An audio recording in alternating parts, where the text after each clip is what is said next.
가족 구원의 역사를 이루기 위해서는 먼저 믿는 사람의 삶이 무척 중요합니다. 고넬료도 그랬고 또 바울과 실라를 통해서 성경은 이 부분을 우리에게 아주 분명하게 말씀하여 주고 계시는 부분이기도 합니다. 특별히 성경이 강조하는 것은 복음의 내용을 전하는 것 못지않게 우리가 어떤 사람이 되느냐, 이게 중요하다라는 겁니다. 무엇보다 우리가 어떤 사람이 되느냐라는 질문은 곧 우리가 성령께 어떻게 매여 있는가라는 질문과 같은 의미임을 우리가 배웠습니다. 주님은 우리를 성령께 묶으셔서 우리를 그분이 뜻하시는 곳으로 끌고 가시는 거예요. 이때 우리는 이 주님께서 뜻하시는 곳으로 이끌어 가실 때 우리의 마음은 이 자발적인 마음과 또 그분께 동의하여 나를 내어드리는 게 참 중요합니다. 근데 우리의 이제 문제가 뭐냐면 그분이 뜻하신 곳, 그곳으로 나를 끌고 가는 것이 사실 잘 동의가 되지 않는 그런 현실적인 고민들이 많다라는 것입니다. 그래서 우리가 이제 전도를 하든지 간에 선교를 하든지 교회 사역을 하든지 우리가 함께 시작할 때에 먼저 이 부분이 좀 정리가 되어져서 출발할 필요가 있습니다. 그게 뭐냐면 주님이 뜻하신 곳에 가려고 하는 이 마음이 내 안에 정말로 준비가 되어 있냐라는 거예요. 정말 내 마음 안에 주님이 뜻하신 그곳에 나도 가기를 원합니다라는 그런 마음이 있느냐라는 것입니다. 예를 들면 이런 말과 같습니다. 스타렉스에 10명이 탔어요. 근데 애초에 이 차가 가려는 목적지가 어디냐면 서울이에요. 근데 이 차를 운전하는 사람이 서울로 운전을 하는 건데 이게 다 원래 목적지가 같으면 이거 문제가 없어요. 근데 스타렉스에 10명이 탔는데 그 중에 3사람은 목적지를 부산으로 생각을 하고 있어요. 3사람은 광주로 생각하고 있어요. 3사람은 강릉으로 생각하는 거예요. 그러니까 가다가 보니까 말이 많은 거예요. 시끄러워지는 거예요.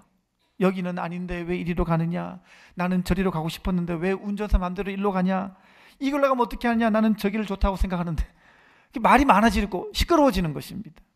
근데요, 원래 가려고 했던 곳이 어디입니까? 원래 서울이에요. 서울. 자기들이 마음이 다른 곳에 있어서 그런 거예요.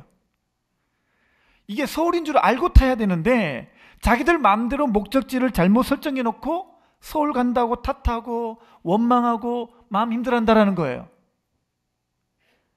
여러분, 그러면 지금 우리가 영적으로 지금 우리가 가려는 목적지가 어딥니까? 빌립보서 3장 13절부터 14절은 이렇게 말합니다. 다 같이 읽어보겠습니다. 시작. 형제들아, 나는 아직 내가 잡은 줄로 여기지 아니하고 오직 한 일, 즉 뒤에 있는 것은 잊어버리고 앞에 있는 것을 잡으려고 표대를 향하여 그리스도 예수 안에서 하나님이 위에서 부르신 부름의 상을 위하여 달려가노라. 예, 그렇습니다. 지금 우리가 가고 있는 것은요, 이 방향이 분명해요. 표대가 있어요. 그것은요, 주님이 우리를 부르신, 우리를 구원하시고 우리를 통해서 이루고자 하시는 궁극적인 소명의 방향이에요. 우리는 모두가 다 예수 그리스도의 피로 거듭나서 새로운 인생의 운명이 주어진 자들입니다. 아멘입니까? 그리고 우리는요, 초대교회 성도들이 그랬던 것처럼, 바울이 그랬던 것처럼 우리는 땅끝까지 복음이 전해지기를 바랬던 그런 하나님의 소원, 이것을 이루는 것이 나의 인생의 표대인 사람들이에요. 그래서 우리는 고난과 위험을 감수하고 목숨을 걸지언정 이것이 가장 가치 있고 이것이 인생의 가장 소중한 것으로 여기고 주님 따라가며 사는 자들이에요. 아멘입니까? 그렇죠. 그러면 적어도 성경에서 이처럼 명확하게 하고 있는 이 목적에 대해서 우리는 같은 차 타고 있으면서 같은 방주 안에서 우리는 다른 소리 하면 안 되는 거예요. 교회가 시끄러운 이유가 뭐겠습니까? 목장이 시끄러운 이유가 뭐겠어요? 그렇죠. 그러니까 뭐냐면요, 여러분, 혹시 우리가 목적지가 다른 채 있는 거 아니냐는 거예요. 목적지가 같아야 돼요. 우리는 주님의 나라를 위해서 주님의 소명을 향해서 하나님의 뜻을 이루는 것이 우리 인생의 모두 다 공통된 목적지가 되어야 될 줄 믿습니다. 여러분, 사람이 많다고 시끄러운 거 아니에요. 셋만 모여도 엄청 시끄러운 목장이 될 수가 있고요, 1000명이 모였는데도요, 잡음이 하나도 없는 교회가 있다는 말이에요. 그걸 결정짓는 이유가 뭐겠습니까? 목적지가 분명한 거예요. 목적지가 분명하면 되는 거예요. 표대가 분명하면 되는 거예요. 오늘 다시 묻겠습니다. 여러분들의 인생의 궁극적인 목적지는 어디입니까? 여러분이 구원받은 이후에 정말 인생의 목적이 바뀌셨어요?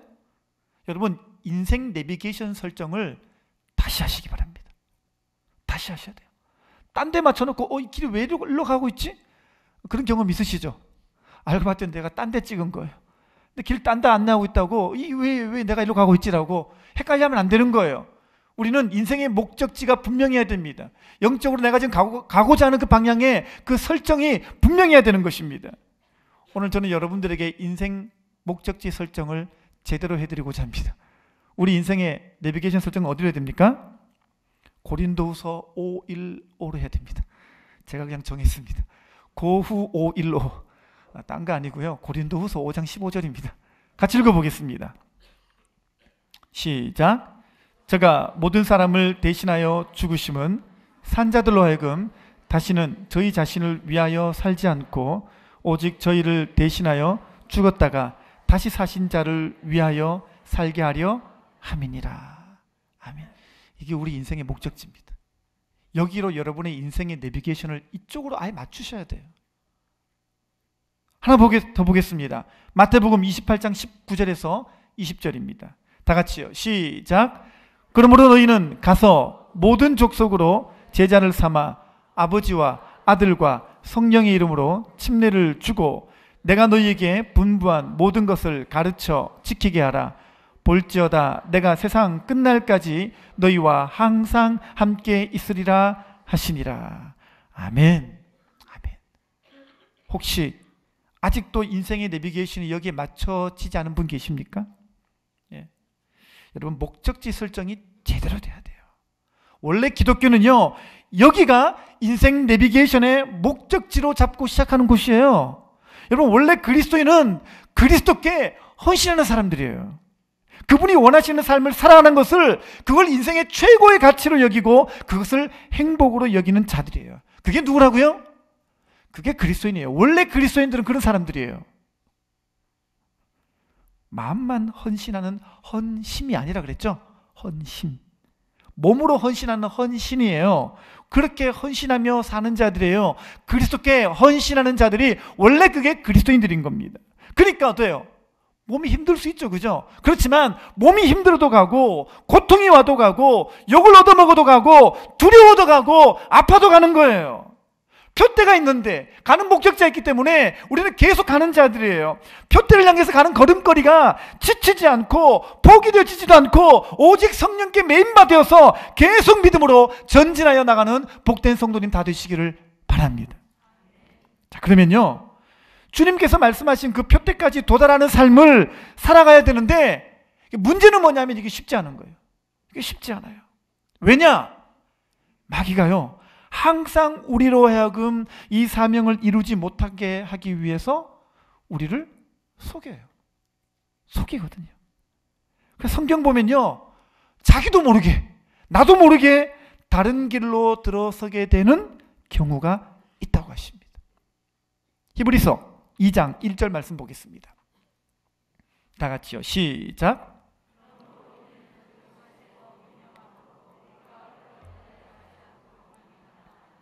네, 보세요. 그러므로 우리는 들은 것에 더욱 유념함으로, 그때 뭐라 그랬어요? 우리가 흘러 떠내려가지 않도록 함이 마땅하다 그랬습니다. 제가 어릴 때 교회 수련회 갔다가 아는 형하고 이렇게 점촌이라는 곳에서 이렇게 배를 이렇게 노젓는 배 있잖아요. 그걸 탄 적이 있었어요. 아직도 제가 원래 기억이 납니다. 탔는데 처음에 이렇게 몰다가요, 또 강이잖아요. 또 형하고 얘기하다 보니까 이만큼 내려온 거예요. 깜짝 놀랐습니다. 생각지 않았는데 이만큼 밀려올 줄이야. 제가 배를 타면서 제가 그 기억이 납니다. 배를 타다 보면요, 나도 모르게 흘려 떠내려가는 거예요. 그런 경우가 있는 거예요. 꼭 그 말씀을 그 얘기를 오늘 이 말씀이 하고 있는 것입니다. 우리가 인생의 목적지를 향해서 아무 문제 잘 가고 있는 게 아니라 우리가요 생각지도 모르게 나도 모르게 이미 우리가 목적지에서 떠나서 나도 모르게 흘러 떠내려가는 일이 있다고 말씀하시는 거예요. 여러분, 그래서 우리는요 진리의 말씀과 성령께 매이지 않으면, 이게 늘 매이지 않으면, 매일 매이지 않으면, 항상 매이지 않으면 우리는요 진리로부터 멀리 떨어지게 돼 있어요. 오늘 본문 말씀, 우리가 사무엘상 말씀을 읽었습니다. 여러분, 오늘 본문 말씀은요 우리가 성령께 매이지 않으면 어떻게 이렇게 떠내려가는 인생이 되는지를 알려주기 위해서 한 사람을 등장시켜 소개하고 계십니다. 그게 누구냐면 바로 사울이에요. 사울. 여러분, 오늘 이 사울의 인생을 보시면서 그가 어떻게 처음에는 성령께 매였지만 이렇게 다시 흘러 떠내려 가버린 인생이 되었는지 오늘 말씀을 통해서 그 교훈을 발견할 수가 있습니다. 같이 함께 말씀을 통해서 사울의 인생을 함께 교훈받고자 합니다. 먼저 본문 13절을 같이 함께 읽어보겠습니다. 다 같이 읽어보실까요? 시작.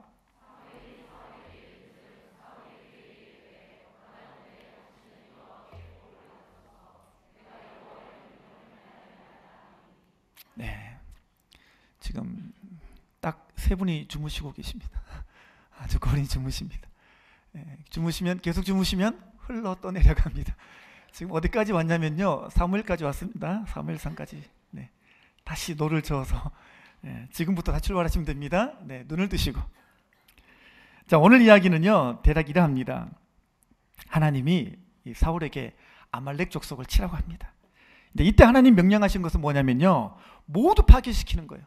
양이나 소나 사람까지도 하나도 살려두지 않는 거예요. 좀 잔혹해 보일 수는 있지만 하나님께서 왜 이렇게 하시냐면요 이것은 하나님이 세상 죄를 심판하는 원리를 알려주고자 하시는 거예요. 이 아말렉 족속은요 이 성경에 보게 되면 마치 처음부터 하나님의 백성을 괴롭히고 대적하고 방해하기 위해서 태어난 사람인 것처럼 언제나 아말렉 족속은 하나님 백성을 괴롭히는 그런 이렇게 이야기가 성경에 계속 기록이 되고 있습니다. 하나님 또 이 아말렉 족속을 오랜 인내를 가지고 지켜보셨습니다. 성경 보면요 하나님께서 이 아말렉 족속을 무려 300~400년의 기간 동안 아말렉이 이 못된 교만을 버리고 겸손하기를 바라고 기다리셨지만 이제 하나님의 인내의 끝이 온 거예요. 그래서 하나님이 이 아말렉을 멸망하기로 작정하신 거예요. 그래서 이제 이 사울에게 아말렉을 모두 죽이되 하나도 살려두지 말라고 하셨습니다. 이게 좀 보면 좀 잔인한 것 같지만요 당시 이 아말렉은 죄의 원산지였기 때문에 이 아말렉을 철저하게 진멸해서 죄를 원천적으로 봉쇄하는 것, 그것이 하나님의 의도였습니다. 마치 예를 들자면 어느 지역에 이 아주 무서운 전염병이 퍼지기 시작하면 국가는 그 지역을 완전히 폐쇄시키죠. 원래 2월달 되면 우리나라가 늘 고질병으로 앓던 게 AI잖아요. AI가 창궐했는데 올해는 평창올림픽이 열려서 수많은 사람들이 이동했지만 이번에 AI가 안 퍼졌죠. 소식이 없죠. 그 이유가 뭐냐면 지난번 초겨울에 AI가 퍼졌을 때 그냥 AI가 발생하면은 전부 다 그냥 다 죽였잖아요. 근데 이게 잔인해 보이긴 하지만 다 사는 거예요. 성경에는 그런 이야기가 되게 많이 기록되어 있어요. 왜 이렇게 진멸하시는가? 왜 이렇게 하나도 안 살려두시나? 그게 딴 게 아니라 하나님의 죄에 대해서 하나님은 이렇게 함으로 말미암아 거룩한 하나님의 백성을 지켜내고자 하시는 거예요. 그래서 하나님은요 하나님 나라를 너무나도 악하게 회방하고 대적하는 이 아말렉을 진멸해서 앞으로는 이 하나님 백성을 대적하는 세력이 나타나지 못하게 하심과 동시에 세상 죄를 심판하는 그 원리를 보여주고자 하셨던 것입니다. 자, 근데 문제가 생겼어요. 이 사울이 전쟁 나가서 아말렉과 싸워서 이겼어요. 이겨서 진멸하기는 했는데 진멸을 하기는 했지만 뭐가 문제냐면 왕을 살려둬요. 이뿐만 아니라 양과 소도 자기가 딱 보고 좋은 거는 살려준 거예요. 자, 그러면서 사울이 하는 말이 뭐냐면 이렇게 말해요. 내가 여호와의 명령을 행하였나이다. 자, 내가 여호와의 명령을 행하였나이다. 자기 스스로 나는 하나님 말씀에 순종을 잘 했습니다. 자평합니다. 요즘 젊은이들 말에 자뻑한다니까 스스로 뻑하는 거예요. 내가 이쯤이면 순종을 너무너무 잘했지. 나 좀 봐달라고 이렇게.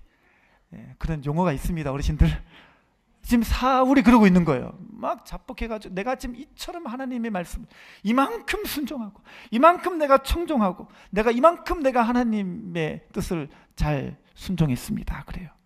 자, 그런데 하나님께서는 뭐라 그러냐면요, 아니야, 너는 순종을 하지 않았다, 이렇게 말씀하십니다. 자, 16절과 19절을 보겠습니다. 같이 읽겠습니다. 시작. 사울에게 이르되 가만히 계시옵소서. 간밤에 여호와께서 내게 이르신 것을 왕에게 말하리다 하니 그가 이르되 말씀하소서. 어찌하여 왕이 여호와의 목소리를 청종하지 아니하고 탈취하기에만 급하여 여호와께서 악하게 여기시는 일을 행하였나이까. 자, 이렇게 보면요, 사무엘이 이렇게 말하잖아요. 그가 하나님의 목소리를 청종하지 않았고 말씀에 순종하지도 않았다 그러는 거예요. 왜요? 왜요? 다름 아니라 사울이 아말렉을 치되 하나님 말씀하신 그대로 진멸하지 않고 왕도 살려두고 좋은 양과 소는 다 그냥 살려둔 거예요. 근데 사울은 자기가 순종을 잘했다 얘기하는 거예요. 자기는 하나님 말씀에 청종하면서 하나님 인도를 따랐다 얘기하고 있는 거예요. 그렇지만 하나님의 평가는 달랐어요. 하나님 평가에 의하면 그는 이미 흘러 떠내려간 신앙이었고 하나님 보시기에 악으로 치우친 사람이었어요. 자, 그러면 왜 이런 상황이 벌어졌을까요? 하나님은 틀렸다, 사울은 맞다. 안 맞잖아, 뭐가요? 그죠? 왜 이런 상황이 생겼을까요? 자, 우리는 그 다음 구절에서 그 힌트를 발견할 수가 있습니다. 20절, 21절 보겠습니다. 다 같이요. 시작.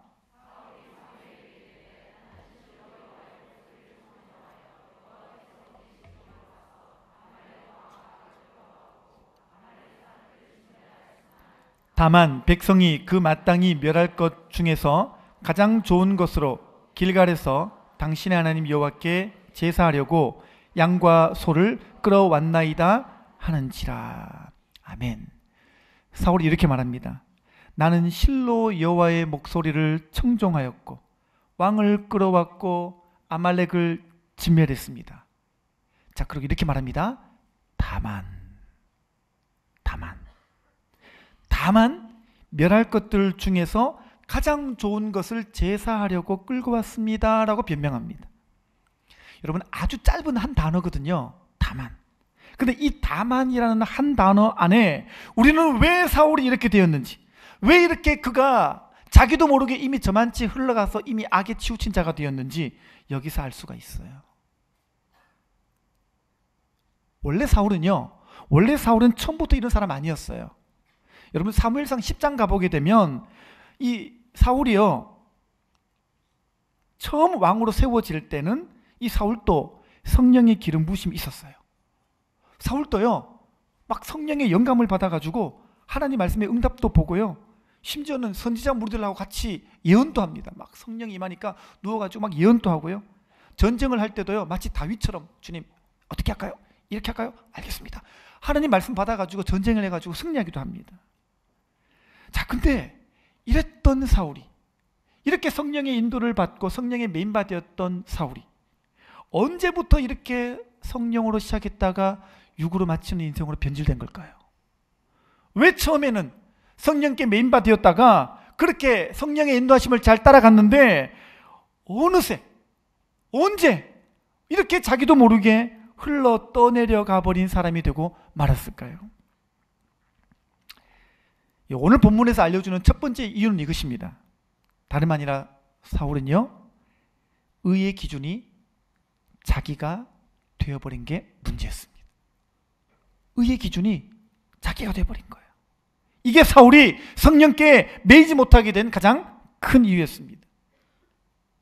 방금 읽은 20절부터 21절 보면요, 사울은 이렇게 말합니다. 자기는 하나님 말씀대로 했다, 자기는 청종했다, 이렇게 스스로 평가하고 있어요. 그런데 이렇게 말하잖아요. 다만 순종을 했는데 여기에 다만 내가 옳다고 생각한 부분을 이걸 섞은 거예요.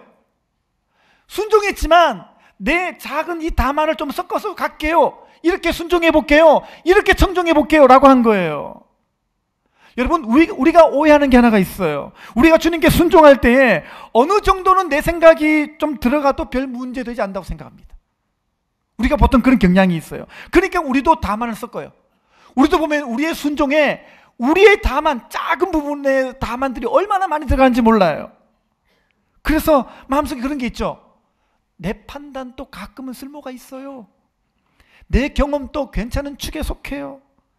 내 이성도 가끔은 첨가되어야 더 세련되지 않겠어요? 라고 말하는 거예요. 여러분, 그러나 성경의 진단은 어떠합니까? 성경은 뭐라 그럴까요? 성경은 그렇게 우리 마음대로, 우리 인생에 내 마음대로 나의 다만을 섞고 내가 내 뜻대로 이렇게 내 인생에 내 다만을 첨가해서 가는 것을 성경은 뭐라 그럴까요?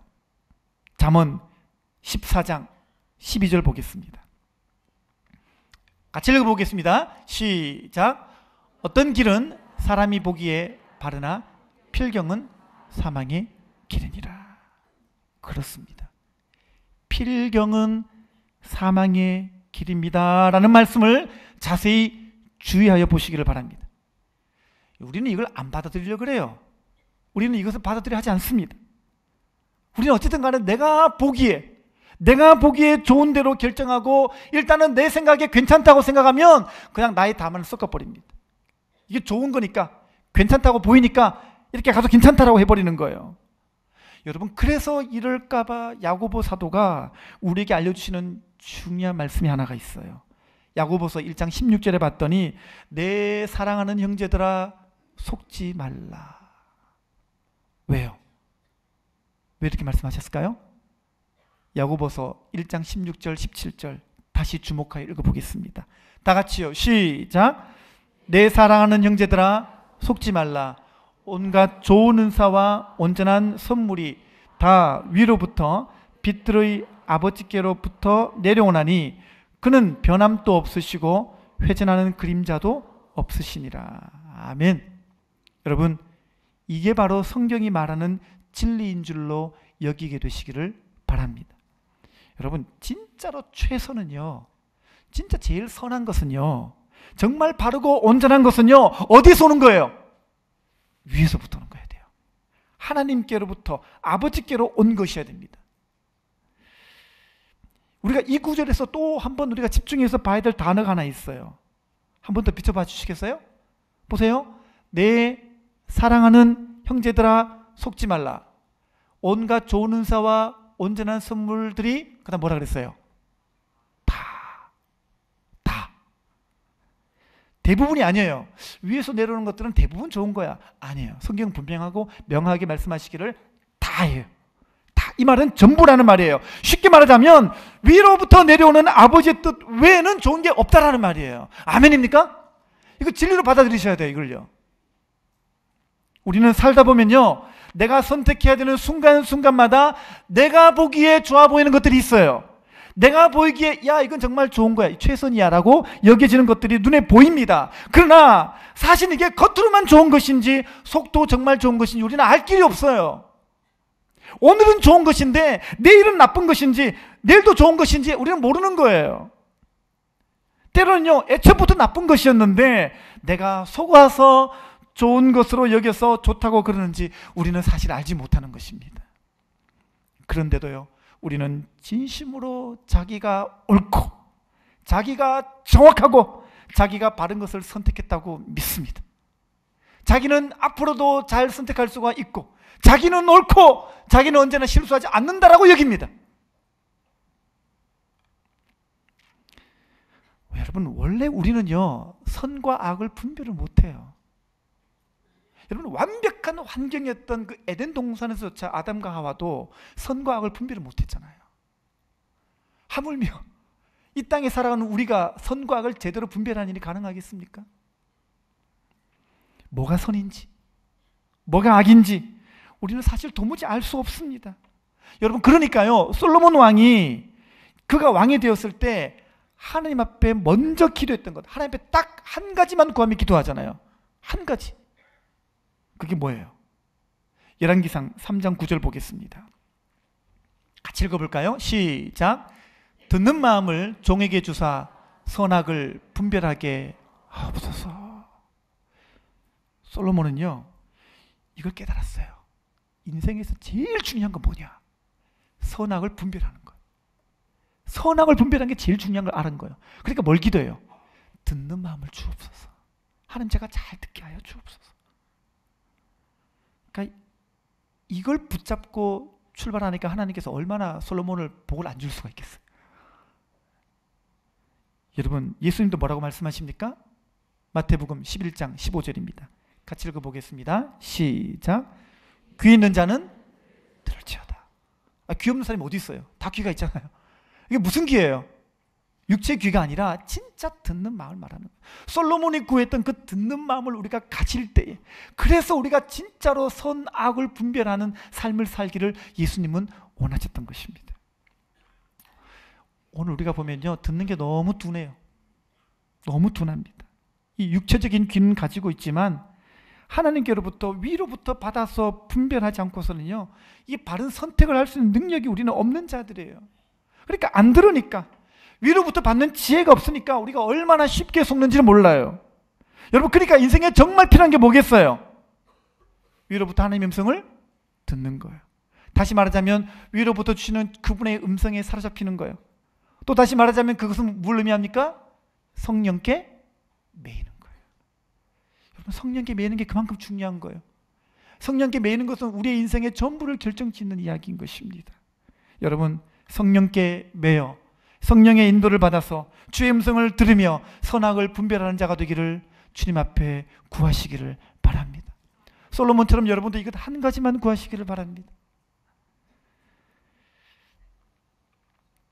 사울도 처음에는 성령으로 시작했잖아요.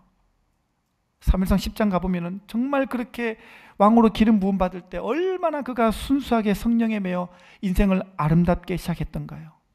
성령의 음성을 들으며 전쟁에 나가서도 승리도 했는데요. 근데 이런 경험 저런 경험이 쌓이고 이런 생각의 결과들을 통해서 서서히 자기의 지혜가 높아집니다. 원래 우리 인간의 지혜라는 게 그런 거잖아요. 나의 경험이 쌓이면 쌓을수록, 그죠? 이게 내 지혜가 되는 거잖아요.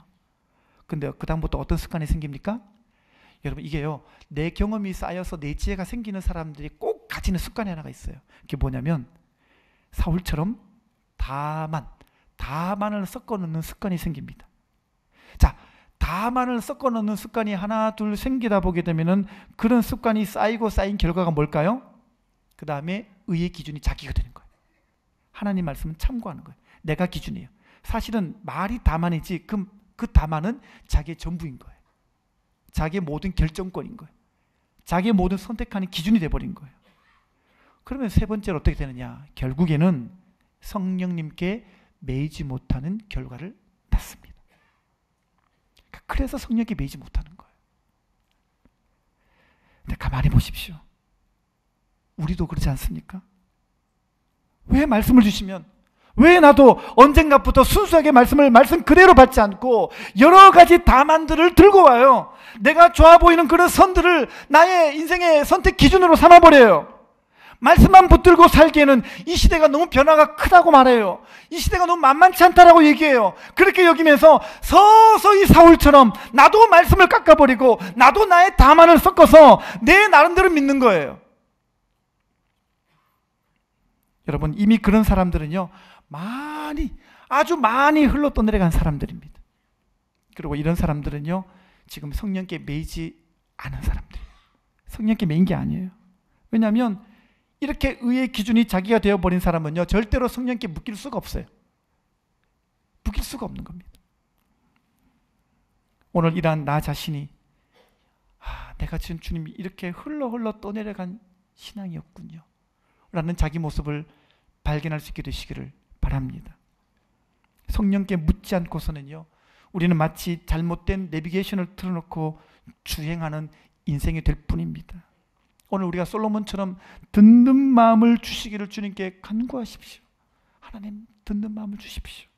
날마다 성령께 묻고 날마다 성령께 의뢰하며 항상 주님께 기도하는 삶이 되도록 여러분이 주님께 이것만을 구하게 되시기를 바랍니다. 여러분, 오늘부터 정말 여러분의 삶 가운데 듣는 마음을 주셔서 선악을 분별하게 되는 그런 심령 될 수 있기를 주 앞에 간구하게 되시기를 바랍니다. 여러분, 오늘 말씀에요, 또 하나 중요한 것 하나를 더 발견할 수가 있어요. 21절 보겠습니다. 다시 볼까요? 다 같이요. 시작.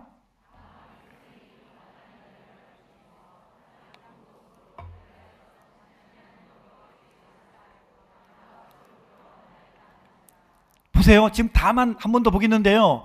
여기 있는 이 다만 자세히 보면요, 이 다만이 좋은 다만이에요, 나쁜 다만이에요? 사람 이름 같네요. 이 다만이가 좋은 다만이에요, 나쁜 다만이에요? 여러분 보세요. 다만 하나님께 제사하려고 양과 소를 끌고 왔다라는 거예요. 자, 이 다만이 좋은 다만이 나쁜 다만이에요? 사울 입장에서 좋은 다만이죠. 보세요. 이 얼마나 좋은 의도입니까? 이 얼마나 좋은 동기입니까? 근데 우리가 여기서 다 속아요. 여러분, 우리가 하나님께로부터 듣지 않고 하는 행위는 아무리 좋은 의도여도 그거는 죄가 된다는 것을 꼭 기억하게 되시기를 바랍니다. 이런 사람이 성령께 매이는 삶을 산다. 불가능합니다. 불가능한 것입니다. 우리가요, 정말 나라는 존재가 하루라도, 아니 단 1초라도 하나님의 인도하심 없이는 선을 행할 능력도 의지도 지혜도 없음을 주님 앞에 정말 시인하고 고백해야 됩니다. 한 걸음 더 나아가 우리는요, 이 나라는 존재는요, 무엇이 선인지도 알지도 못하고 분별하지도 못하는 자라고 정말 주님 앞에 겸손하게 무릎 꿇지 않으면, 인정하지 않으면 우리는요, 사울처럼 나도 모르게 저만치 흘러 떠내려가 버리는 자가 되고 마는 것입니다. 여러분, 그래서요, 아는 것도 성령님께 묻고 확인하며 가야 되는 거예요. 내가 안다고 생각하지만, 내가 이게 좋은 의도라고 생각하지만, 내 안에 이게 좋은 동기라고 생각하더라도 정말 주님께 물어보고 가야 되는 거예요. 여쭤봐야 되는 거예요. 솔로몬처럼 듣는 마음을 가지고 주님께 나가야 되는 것입니다. 그래서 성경에는 없지만 우리에게 교훈되는 중요한 속담 하나가 있죠. 아는 길도 물어가라. 갑자기 막 확 와닿죠, 그죠? 성경 어디인가 있을 것만 같은 느낌. 진짜요, 여러분. 아는 길도 물어가야 됩니다. 근데 누구에게 물어봐야 됩니까? 성령님께 물어봐야 됩니다. 성령님께 물어봐야 돼요. 그러니까 이게 뭐냐면 성령께 매인 사람의 특징이에요. 예. 성경 구절 보겠습니다. 로마서 3장 10절 같이 읽어볼까요? 시작. 기록한 바 의인은 없나니 하나도 없으며. 그렇죠? 저는 조금 의로운 같은데요. 아니에요. 하나도 없습니다. 그런 사람은 하나도 없습니다. 하나 더 볼게요. 로마서 3장 23절 시작. 모든 사람이 죄를 범하였음에 하나님의 영광에 이르지 못하더니. 그렇죠? 모든 사람이 죄를 범해서 한 명도 하나님의 영광에 이르는 사람이 없어요. 없어요. 그러니까 내가 아무리 잘나고 내가 아무리 도덕적이고 내가 아무리 교육을 잘 받아도 내 안에서는 선한 것이 나올 수가 없어요. 선한 선택을 할 수 있는 능력이 있을까요? 없을까요? 없습니다. 전혀 없습니다. 조금 있습니다가 아니고 전혀 없습니다. 그렇게 인정하는 것이 그게 성경이에요. 그게 진리예요. 하나 더 보겠습니다. 이사야 64장 6절 다 같이요. 시작.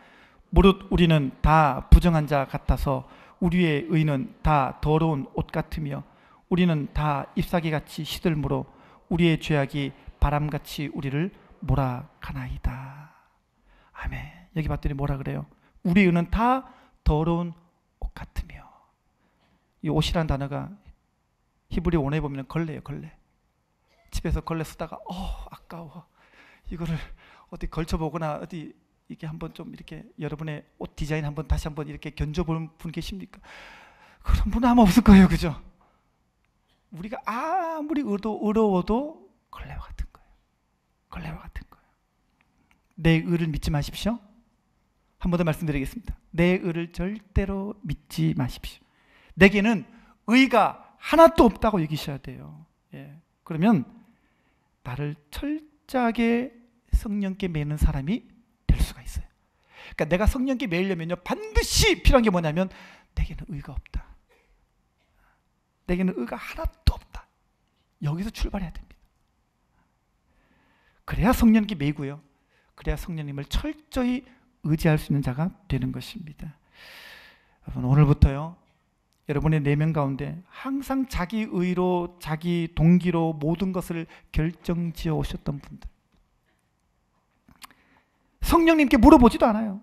항상 좋은 동기와 좋은 의도라면 무대뽀로 직진하셨던 분들, 오늘 주시는 말씀 앞에 잠시 서서 오늘 이 사울에 관한 이 말씀이 여러분들에게 빨간 신호등 같은 경고등이 되어서 오늘 내 안에 사울의 모양이 내 안에 있지 않았는지, 사울의 인생의 모습이 내 안에도 그런 풍경들이 있지 않았는지 한번 돌아보시고 오늘 다시 한번 이 말씀 앞에 무릎 꿇어 회개하고 돌아서게 되시기를 바랍니다. 두 번째로 사울이 성령께 매이지 못하게 된 이유는 두려움 때문이었습니다. 두려움. 자, 24절 보실까요? 다 같이 읽어보겠습니다. 시작.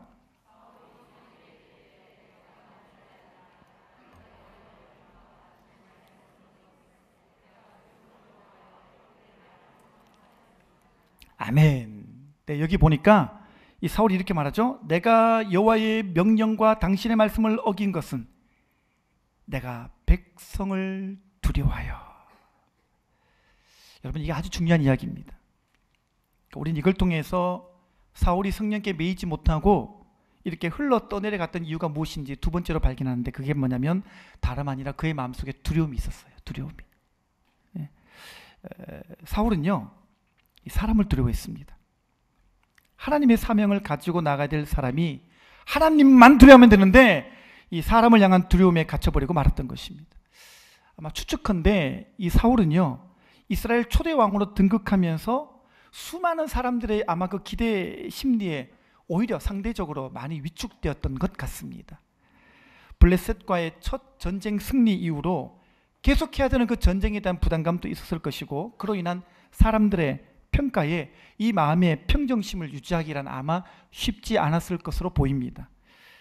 그렇게 되면서 계속해서 사람들에게 받게 될 불이익과 오해와 고난과 또 이것을 헤쳐나가야 될 역경들이 아마 그의 마음에는 쉽지 않게 작용을 했을 것입니다.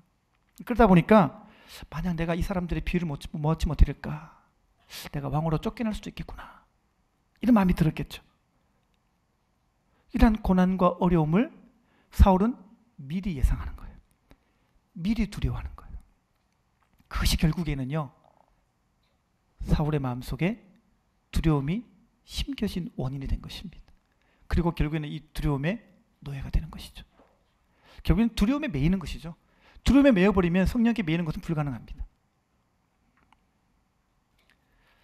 우리가 지금 가족들에게, 친척들에게, 또 친구와 동료들에게 복음 전한 일을 하고 있습니다. 막상 이 일을 시도하려고 해보면요, 여기에 따라오는 핍박과 고난은 이건 아마 지금 경험하고 계신 분들만 알 거예요. 그죠? 이게 이제 해보면요, 이 핍박과 고난이라고 하는 이 무게감이 얼마나 크게 다가오는지 모릅니다. 아마 이것 때문에 여러분이 받게 될 오해도 불이익도 상당할 겁니다. 자, 이때 우리가 직면하는 게 뭐냐면 사울과 똑같은 두려움의 문제입니다. 두려움의 문제예요. 요즘 우리가 저녁마다 모일 때마다 간증을 듣고 있습니다만, 이런 간증을 들어보게 되면 이런 간증들이 의외로 많죠. 미리 예상했던 이런 두려움들이 사실 이제 사람에 대한 두려움이잖아요.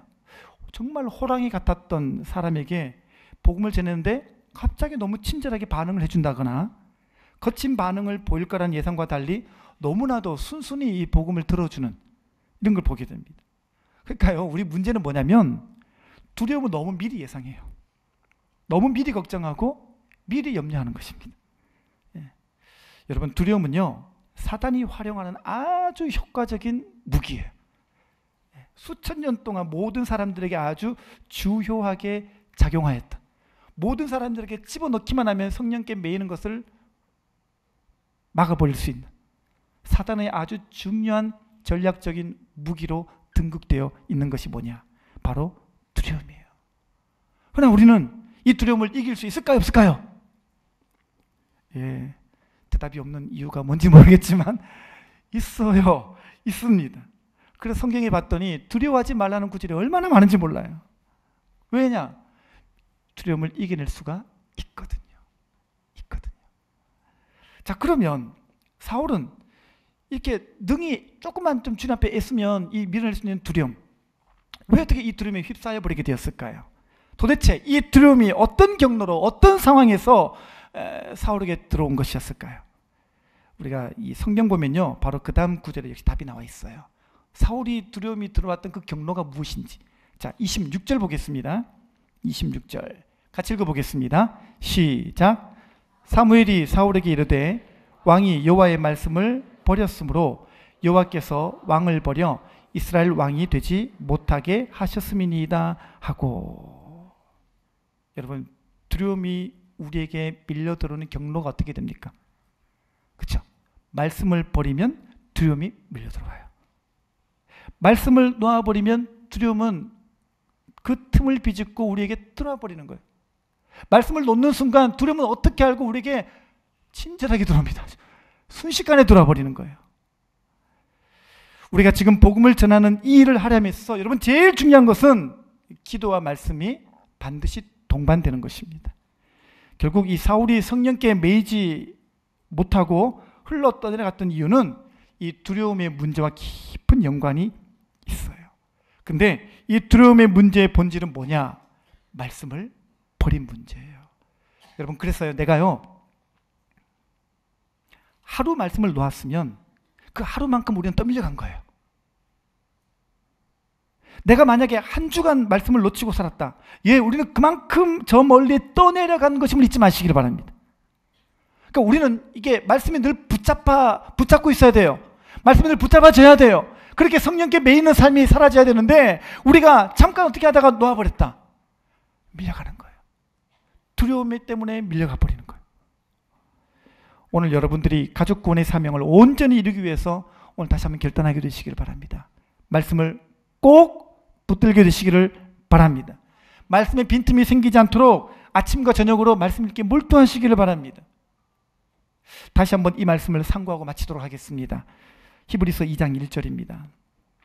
크게 한번 읽어보겠습니다. 시작.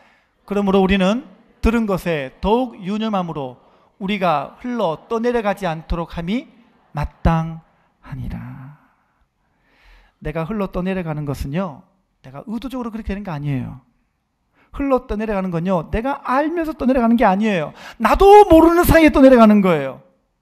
나는 그냥 성령께 잘 매인 줄 알았는데 알고 봤더니 떠내려가져 있었어요. 사울이 그랬어요. 성령께 잘 매여 있는 게 아니라 나도 모르게 떠내려갔어요.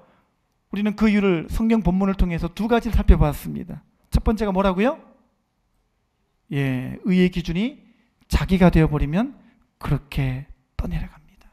두 번째는요, 두려움이 내게 밀려 들어오면 그렇게 떠내려가는 거예요. 특별히 두려움의 원인은 있죠? 뭐예요? 말씀을 놔버리는 거예요. 말씀을 놓으면 여러 종류의 두려움이 다 비집고 들어옵니다. 그러면 우리가 성령께 잘 매여 있다고 생각하는데 이게 나도 모르게 흘러 떠내려가는 것이죠. 오늘은 이 사울의 교훈을 잘 되새기셔서 이제 여러분들이 믿음의 자리를 잘 지켜내게 되시기를 바랍니다. 사명의 자리를 잘 지켜내게 되시기를 바랍니다. 나도 모르게 흘러 떠내려가서 사울처럼 하나님이 후회하시는 인생을 사는 사람이 아무도 없게 되시기를 바랍니다. 오직 하나님의 사명을 이루며 그리스도인으로서 그리스도께만 헌신되어지고 이 복음을 전하는 이 일에 더욱 진보가 나타나서 우리 각자의 삶이 흘러 떠내려가는 것이 아니라 주신 자리에서 말씀 붙잡고 두려움을 떨쳐버리고 자기 기준 내어 던져버리고 오직 하나님의 말씀의 기준으로 남은 인생을 표대를 향해 계속 나아가는 복된 성도님 다 되시기를 주님의 이름으로 축원합니다.